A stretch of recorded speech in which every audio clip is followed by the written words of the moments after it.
Lebanon రాజధాని బీరూట్లో జరిగిన దాడిలో పాలస్తీనా ఇస్లామిక్ జిహాద్ కమాండర్ అబూ హంజా రామీని తాము మట్టుబెట్టామని ప్రకటించింది ఇజ్రాయెల్ సైన్యం. ఇజ్రాయెల్ సైనికులు సామాన్య పౌరులపై జరిపిన ఉగ్రవాద దాడుల వెనక ఇతని హస్తం ఉంది. ఉగ్రవాదుల్ని రిక్రూట్ చేసుకుని వారికి ఆయుధాలతో పాటు కఠిన శిక్షణ ఇచ్చేవాడని ఇజ్రాయెల్ తెలిపింది. దక్షిణ లెబనాన్లో ఇజ్రాయెల్ సైన్యంపై దాడుల్ని కూడా ఇతనే దగ్గరుండి నడిపించాడు. అబూ హంజా రామీ మరణంతో పాలస్తీనా ఇస్లామిక్ జిహాద్ సంస్థకి ఎదురు దెబ్బ తగిలినట్లయింది. ఇరాన్పై అమెరికా యుద్ధంతో ప్రజల్లో పెట్రోల్ భయాందోళనలు నెలకొన్నాయి. యుద్ధంతో పెట్రోల్ షార్టేజ్ వస్తుందని ఆందోళన పడుతున్నారు. దీంతో హైదరాబాద్ పాత బస్తీలో పెట్రోల్ బంకుల దగ్గర జనం క్యూ కట్టారు. వాహనాలకు ఫుల్ ట్యాంక్ చేయించుకోవడంతో పాటుగా క్యాన్లలో పెట్రోల్, డీజిల్ ని ప్రజలు తీసుకువెళుతున్నారు. ఆయిల్ రవాణాకు ఏమాత్రం ఆటంకం ఏర్పడ్డా ఇంధన, సరుకు రవాణా వ్యయాలు భారీగా పెరిగిపోతాయి. ఈ నేపథ్యంలో భారత ఆర్థిక వ్యవస్థపై కూడా పెను భారాన్ని మోపబోతోంది. యుద్ధం నేపథ్యంలో జెడ్డా నుంచి భారత్కి ప్రత్యేక విమానాలు బయలుదేరాయి. ఈ అవకాశాన్ని భారతీయులు వినియోగించుకోవాలని రియాద్లోని ఇండియన్ ఎంబసీ ప్రకటించింది. జెడ్డా నుంచి భారత్కి 16 ప్రత్యేక విమానాలు వస్తున్నాయి. ఇందులో ఇండిగో విమానాలు 10 ఉండగా ఆకాష్ ఎయిర్ 6 విమానాలు నడుపుతోంది. సౌదీ, భారత్ మధ్య విమాన సేవలు సాధారణ స్థితికి వచ్చేలా చర్యలు తీసుకుంటున్నారు. తెలుగు రాష్ట్రాలలో 20,000కి పైగా జంటల మాతృత్వ కలను సాకారం చేసిన 49 ఫర్టిలిటీ సెంటర్ ఇప్పుడు మీకోసం అందిస్తోంది ఉచిత డాక్టర్ సంప్రదింపు, ఉచిత అల్ట్రాసౌండ్ స్కాన్. దీంతో పాటు కేవలం 899కే AMH టెస్ట్ మరియు వీర్య పరీక్షలు. 49 అంటే సంతానం, 49 అంటే సంతోషం. విజయవాడ ధర్నా చౌక్ దగ్గర ఉద్రిక్తత నెలకొంది. తమ డిమాండ్లు పరిష్కరించాలంటూ అంగన్వాడీలు దీక్ష చేస్తున్నారు. సీఎం నివాసం ముట్టడికి అంగన్వాడీలు పిలుపునిచ్చారు. ధర్నా చౌక్లో అంగన్వాడీల్ని అరెస్ట్ చేశారు. పోలీసులు, అంగన్వాడీల మధ్య వాగ్వాదం, తోపులాట జరిగింది. అంగన్వాడీల అరెస్ట్ని సిపిఎం రాష్ట్ర కార్యదర్శి శ్రీనివాసరావు ఖండించారు.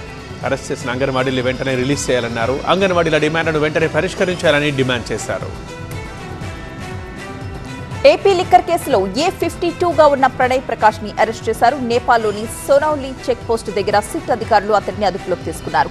ఉత్తరప్రదేశ్లోని మహారాజ్ గంజ్ కోర్టులో హాజరుపరిచి ట్రాన్సిట్ వారెంట్తో విజయవాడ తీసుకురాబోతున్నారు. ఆ తర్వాత ఏసీబీ కోర్టులో ప్రణయ్ ప్రకాష్ ని హాజరుపరుస్తారు. ఏపీ లిక్కర్ కేసులో ఇప్పటి వరకు 17 మంది అరెస్ట్ అయ్యారు. కాసేపట్లో జిల్లాల కలెక్టర్లతో సీఎం రేవంత్ సమావేశమవుతున్నారు. ప్రజాపాలన, ప్రగతి ప్రణాళికపై దిశానిర్దేశం చేస్తారు. ఈ నెల 6 నుంచి జూన్ 12 దాకా 99 రోజుల స్పెషల్ ప్లాన్పై మాట్లాడతారు. లక్ష్య సాధన దిశగా పనులు, అధికారులు, ప్రజాప్రతినిధుల మధ్య సమన్వయానికి సంబంధించి కలెక్టర్లకు సూచనలు చేయబోతున్నారు. ఇక మార్నింగ్ సెషన్లో జనగణనపై సమీక్షపై ఉండగా మధ్యాహ్నం ప్రజాపాలన, ప్రగతి ప్రణాళికపై విస్తృత చర్చ జరగనుంది. అభివృద్ధి, సంక్షేమ పథకాల అమలు, జిల్లా స్థాయి సమస్యలు ప్రధానంగా చర్చకొచ్చే ఛాన్స్ ఉంది. సిపిఎం కేంద్ర కమిటీ సభ్యుడు తమ్మినేని వీరభద్రంతో పాటు ఆ పార్టీ నేతలు స్కైలాబ్ బాబు ప్రసాద్ ని హైకమాండ్ అభిశంసించింది. సిపిఎం ప్రధాన కార్యదర్శి ఎంఏ బేబీ పేరుతో తెలంగాణ రాష్ట్ర కమిటీకి ఒక లేఖ రాశారు. గతేడాది జనవరిలో సంగారెడ్డి మహాసభల్లో అనారోగ్య ధోరణులపై ద్విసభ్య కమిటీ నివేదికను ఆధారంగా చేసుకుని ఈ నిర్ణయం తీసుకున్నారు. గతేడాది కొత్త రాష్ట్ర కార్యదర్శిని ఎన్నుకునే సందర్భంలో లాబింగ్, ప్రలోభాలు, అస్తిత్వవాదం చోటు చేసుకున్నాయని కేంద్ర కమిటీ అభిప్రాయపడింది. కులతత్వం రాజకీయ చర్చలకు ప్రభావితం చేస్తుందని ఆక్షేపించింది. బూర్జువా పద్ధతుల్ని అనుసరించడానికి ఆ ముగ్గురు వెనుకాడలేదని విమర్శించింది. పార్టీ ప్రయోజనాల కన్నా ముఠా ప్రయోజనాల్ని పైకి తీసుకురావడానికి ఉద్దేశపూర్వక ప్రయత్నం జరిగిందని హైకమాండ్ అభిప్రాయపడింది. విశాఖ పెద్ద ఋషికొండలో టూరిస్ట్ బస్సులో మంటలు చెలరేగాయి. అప్రమత్తమైన డ్రైవర్ వెంటనే ప్రయాణికులందరినీ కూడా కిందకు దించేశాడు. అందరూ క్షేమంగా బయటపడగలిగారు. నడి రోడ్డుపై అంతా చూస్తూ ఉండగానే బస్సు తగలబడిపోయింది. మంటల్ని ఆర్పడానికి చేసిన ప్రయత్నం అంతా విఫలమైంది. బస్సులో ఎందుకు మంటలు చెలరేగాయి అన్న విషయంపై ఇంకా పోలీసులు ఆరా తీస్తున్నారు. సంపూర్ణ చంద్రగ్రహణం సందర్భంగా యాదగిరిగుట్ట లక్ష్మీ నరసింహస్వామి ఆలయాన్ని మూసేశారు. ప్రధాన ఆలయంతో పాటు ఉప ఆలయాలు, అనుబంధ ఆలయాలు మూసేసినట్లు అధికారులు ప్రకటించారు. రేపు తెల్లవారుజామున 3 గంటల దాకా ఆలయాన్ని మూసేస్తారు. ఆ తర్వాత ఆలయాన్ని తెరిచి గ్రహణ దోష పరిహారార్థం సంప్రోక్షణ ఆలయ శుద్ధి చేస్తారు. భక్తుల్ని దర్శనాలకు తర్వాత అనుమతిస్తారు. తిరుమల శ్రీవారి ఆలయంతో పాటు అనుబంధ ఆలయాలను మూసివేశారు. చంద్రగ్రహణం కారణంగా తిరుమల శ్రీవారి ఆలయాన్ని ఉదయం 9 గంటలకు మూసివేశారు. రాత్రి 7:30 వరకు ఆలయాన్ని మూసేస్తామని టీటీడీ ప్రకటించింది. గ్రహణ సమయానికి 6 గంటల ముందే ఆలయ తలుపులు మూసేసింది. రాత్రి 7:30 నుంచి తలుపులు తీసి ఆలయ శుద్ధి, పుణ్యాహవచనం నిర్వహించబోతున్నారు. తిరుమలలో రాత్రి 8:30 నుంచి భక్తులకు సర్వదర్శనం కల్పిస్తారు. చంద్రగ్రహణం కారణంగా శ్రీశైల మల్లన్న ఆలయ ద్వారాలు మూతపడ్డాయి. వేకువజామున 3 గంటలకు ఆలయ ద్వారాలు తెరిచి సుప్రభాత సేవ, ప్రాతకాల పూజలు, మహామంగళహారతుల్ని అర్చకులు నిర్వహించారు. తెల్లవారుజామున 4:30 నుంచి 5:30 దాకా భక్తుల్ని శ్రీ స్వామి అమ్మవారి అలంకార దర్శనానికి అనుమతించారు. ఉదయం 6 గంటలకు స్వామి అమ్మవారి ఉభయ పరివార ఆలయ ద్వారాల్ని అర్చకులు ఈవో శ్రీనివాసరావు మూసేశారు. తిరిగి సాయంత్రం 7:30కి ఆలయ ద్వారాలు తెరిచి ఆలయ శుద్ధి సంప్రోక్షణ చేస్తారు. రాత్రి 9 గంటల నుంచి 10:30 దాకా భక్తులకు శ్రీ స్వామివారి అలంకార దర్శనానికి అనుమతినిస్తారు. ఈ రోజు ఆర్జిత, శాశ్వత, పరోక్ష సేవలు, శ్రీ స్వామి అమ్మవారి కళ్యాణోత్సవం, అన్నప్రసాద వితరణ నిలిపివేశారు. కొల్లేరుకోటలో వేంచేసి ఉన్న పెద్దింట్లమ్మ జాతర మహోత్సవాల్లో భాగంగా తెప్పోత్సవం ఘనంగా జరిగింది. హంసవాహనంపై పెద్దింట్లమ్మ జలదుర్గామాతను చూడ్డానికి భక్తులు పెద్ద సంఖ్యలో తరలివచ్చారు. చంద్రగ్రహణం కావడంతో ఉదయం 10:30 నుంచి ఆలయాన్ని మూసేస్తున్నారు. రేపు యథావిధిగా భక్తులకు దర్శనాలు ఉంటాయి. చంద్రగ్రహణం కారణంగా కాణిపాక ఆలయాన్ని మూసేశారు. అన్ని ఆర్జిత సేవల్ని రద్దు చేశారు. గ్రహణం అనంతరం రాత్రి 7 గంటలకు ఆలయాన్ని శుద్ధి చేస్తారు. ఏకాంతంగానే స్వామివారికి ప్రత్యేక అభిషేకాలు, పూజలు నిర్వహించనున్నారు. రేపు తెల్లవారుజామున 4 గంటలకు స్వామివారికి అభిషేకాలు, ప్రత్యేక పూజలు నిర్వహించి భక్తులకు సర్వదర్శనం కల్పిస్తారు. చంద్రగ్రహణం కారణంగా ద్వారకా తిరుమల చిన్న వెంకన్న ఆలయం మూసేశారు. ప్రాతకాల అర్చనలు ముగించి ఆలయాన్ని మూసివేశారు. రాత్రి 7:30 ఆలయాన్ని తెరిచి శుద్ధి కార్యక్రమాలు నిర్వహిస్తారు. ఇవాళ ఆర్జిత సేవలు, దర్శనాలు రద్దు చేశారు. రేపు యథావిధిగా ఆర్జిత సేవలు, భక్తులకు దర్శనాలకు అనుమతిస్తారు. నిర్మల్ జిల్లా బాసర శ్రీ జ్ఞాన సరస్వతి ఆలయం మూతపడింది. ఉదయం 3 అమ్మవార్లకు మహానివేదన, మహాహారతి అనంతరం ఆలయం ఉపాలయాల ద్వారాలు మూసేశారు. ఈరోజు రాత్రి 7 గంటలకు ఆలయాన్ని తెరిచి మహా సంప్రోక్షణ చేస్తారు. రేపు ఉదయం 4 గంటల నుంచి అన్ని ఆర్జిత సేవలు యథావిధిగా ఉంటాయని ఆలయ అధికారులు, అర్చకులు తెలిపారు. చంద్రగ్రహణం కారణంగా వేములవాడ శ్రీ రాజరాజేశ్వర స్వామివారి ఆలయం, భీమేశ్వరాలయంతో పాటు అన్ని అనుబంధ ఆలయాల్ని మూసేశారు. ముందుగా దేవతలకు పూజలు నిర్వహించారు. సంప్రోక్షణ, మంగళ వాయిద్యాలు, సుప్రభాతం, ఆలయ శుద్ధి, ప్రాతకాల పూజ తరువాత ఉదయం 6:15 మూసివేశారు. తిరిగి గ్రహణం తరువాత సాయంత్రం 7:15 ఆలయాలను తెరిచి పుణ్యాహవచనం, సంప్రోక్షణ తరువాత దర్శనాలకు అనుమతి ఇస్తామని అధికారులు వెల్లడించారు. యాదగిరిగుట్ట లక్ష్మీ నరసింహస్వామి ఆలయాన్ని ఆలయ అర్చకులు, అధికారులు మూసేశారు. రేపు తెల్లవారుజామున 3 గంటల వరకు ఆలయం మూసుంటుంది. ఆ తర్వాత ఆలయ తలుపులు తెరిచి గ్రహణ దోష పరిహారార్థం సంప్రోక్షణ, ఆలయ శుద్ధి చేపిస్తారు. ఆ తర్వాత నిత్య పూజలు నిర్వహించి అప్పుడు భక్తుల దర్శనాలకు అనుమతినిస్తారు.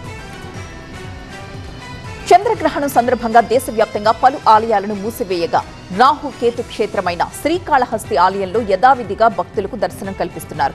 గ్రహణ కాల సమయంలో ప్రత్యేక అభిషేకాలు చేస్తారు. భక్తులకు ముక్కంటి దర్శనం కల్పిస్తున్నారు. గ్రహణ కాలాభిషేకాన్ని ఆలయ అర్చకులు నిర్వహిస్తారు. స్వామి అమ్మవార్లకు గ్రహణ కాల శాంతి అభిషేకాలు చేస్తారు. గ్రహణ కాలంలో ముక్కంటి దర్శనానికి భక్తులు పోటెత్తనున్నారు. కల్తీ నెయ్యిపై విచారణకు నియమించిన ఏకసభ్య కమిషన్ చైర్మన్ దినేష్ కుమార్ తిరుమల చేరారు. వీఐపీ బ్రేక్ టైంలో శ్రీవారిని దర్శించుకున్నారు. రంగనాయకుల మండపంలో దినేష్ కుమార్కు వేద పండితులు ఆశీర్వాదనమిచ్చి తీర్థప్రసాదాలు అందించారు. గుంటూరు జిల్లా మంగళగిరి శ్రీ లక్ష్మీనరసింహస్వామి వారి కళ్యాణ మహోత్సవాన్ని ఘనంగా నిర్వహించారు. మంత్రి నారా లోకేష్ దంపతులు ఈ వేడుకలకు హాజరయ్యారు. స్వామివారిని దర్శించుకుని ప్రత్యేక పూజలు చేశారు. స్వామివారి కళ్యాణం చూడడానికి భక్తులు పెద్ద ఎత్తున తరలివచ్చారు. అల్లూరు జిల్లా చింతపల్లి మండలం తాజంగిలో హోలీ సంప్రదాయ వేడుకలు జరుగుతున్నాయి. రాధాకృష్ణుల ఆలయంలో విశేష పూజలు చేశారు. బీటాలైన్ వీధిలో భారీ హోలీ టవర్ ఏర్పాటు చేశారు. 60 అడుగుల కట్టెల్ని పేర్చి దానిపై జెండా పెట్టి దహనం చేశారు. కట్టెలు కాలి పైనున్న జెండా పడిన వైపు పాడి పంటలు సమృద్ధిగా పండుతాయని నమ్ముతారు. పైనుంచి పడుతున్న జెండాని పట్టుకున్న విజయ్ కుమార్, వంతల శ్రీనివాస్ని సత్కరించారు. జోలాపూర్ జలాశయ నిర్మాణ సమయంలో ఒడిశా నుంచి వలస వచ్చి స్థిరపడ్డ కుటుంబాలు హోలీ వేడుకల్లో ఉత్సాహంగా పాల్గొంటాయి. చంద్రగ్రహణం కారణంగా ఉదయం 8:30 భద్రాచల రామాలయాన్ని మూసివేశారు. ఆలయ ఉపాలయాలతో పాటు భద్రాద్రి రామయ్య ఆభరణాలను భద్రపరిచి సీల్ వేశారు. గ్రహణం వీడిన తరువాత సాయంత్రం 7 గంటలకు ఆలయ తలుపులు తెరిచి శుద్ధి చేసి శాంతి హోమాలు జరుపుతారు. ప్రభుత్వ ఉత్సవం, వసంతోత్సవం, అంకురార్పణం జరిపిన అనంతరం భద్రాద్రి రామయ్య భక్తులకు దర్శనం ఇవ్వనున్నారు. గ్రహణం సందర్భంగా ఈ రోజు ఆలయంలో జరగాల్సిన నిత్య కళ్యాణాలన్నీ రద్దు చేశారు. హైదరాబాద్లో బంగారం, వెండి ధరలు పెరుగుతున్నాయి. 24 క్యారెట్ల 10 గ్రాముల బంగారం ధర 171,610 రూపాయలు ఉంది. 22 క్యారెట్ల బంగారం ధర 158,910 రూపాయలు పలుకుతోంది. హైదరాబాద్లో కిలో వెండి 2,96,800 రూపాయలకు చేరింది. కార్తీక్ ఆర్యన్ హీరోగా బాలీవుడ్లో సినిమా రూపొందనుంది. కార్తీక్ కిక్ బాక్సింగ్ కోచ్ పాత్రలో నటించబోతున్నారు.